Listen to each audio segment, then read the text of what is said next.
اقول له راعي ربنا واختبرهم عيالك. انت لو عندك عيال هتراعي ربنا فيهم. امسك اللي بره اللي بيزوروا، امسك اللي بيحط الورقه الزرقاء دي عمرنا ما سمعنا عنها، اللي هي بتاعت الامتحانات. امتحان تالت ومصعبينه على العيال طالعه مغمى عليها وطالعه منهاره. امتحان تالت عشان الاولاني اتسرب. ده الزرقاء دي بيبقى امتحان تالت. طب احنا مالنا ومال اللي اتسرب؟ ما تمسكوهم. مال عيالنا؟ طيب عيالنا مذاكره وطرشه الدم. قلت عليك على الغاء التنسيق. انا مش عايزاه على فكره. لا انا مش عايزين على القدرات، مش عايزينها. لا الغاء التنسيق، لا عايزين التنسيق مش عايزين القدرات. ده كده بيعجزوا العيال هيعجزوا العيال واحنا مش عايزينه. طب واحنا مش عايزينه؟ لا قدرات احنا. كل اللي هيوجهه الوزير ان هو يبقى في نوع ما من المساواه، وان يكون في يعني رقابه على النت، ويا ريت يبقى يعني هم يراقبونا، او ان المراقبه بتاعتنا تبقى يعني اخف شويه، يراعوا ان احنا نفسيتنا اصلا مش مستحمله.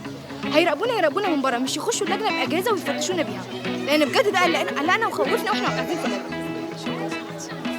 المفروض ان هو حزب الله لما نقول في اي حد بيخرب اي حاجه، والمفروض بجد ان هم يراعونا وما يجوش على حسابنا. احنا طلبه مش نجتهد طول السنه وما ننامش ونيجي مطبقين في الامتحان، وهم يجوا على الجاهز كده يدخلوا ياخدوا الامتحان.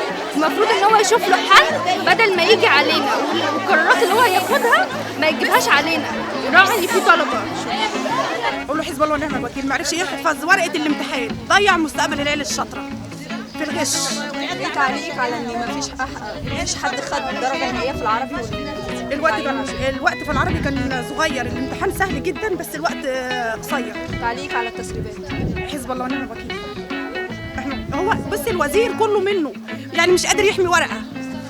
تعب العيال كله راح في، يعني اللي ما ذاكرش هياخد الدرجه، اللي طول السنه يعني بص اقول لك ايه، حزب الله ونعم الوكيل. انا بوجه الوزير احنا لازم نقلب التعليم زي ما الرئيس السيسي يعني ربنا يبارك فيه عايز يطور التعليم كله، وده التطوير ده صح. لازم يهتم بالمواد العلميه. المواد العلميه امريكا اتقلبت راسا على عقب بسبب المواد العلميه، لكن كل البلاد المتخلفه بتهتم بالمواد اللي بلاش كذا.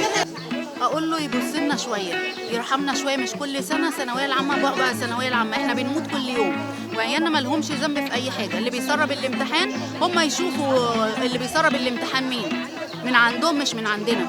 كل ده ضغط علينا وضغط على عيالنا. بس يراعي موضوع ان مفيش عدل كده بالنسبه لطالب اتسرب الامتحان ونقل الاجابه نموذجيه، وطالب بيمتحن بما يرضي الله هيجيب حسب قدراته. انا مش طالبه لبنتي ولا لبنات الناس انهم يدوهم اكتر من حقهم.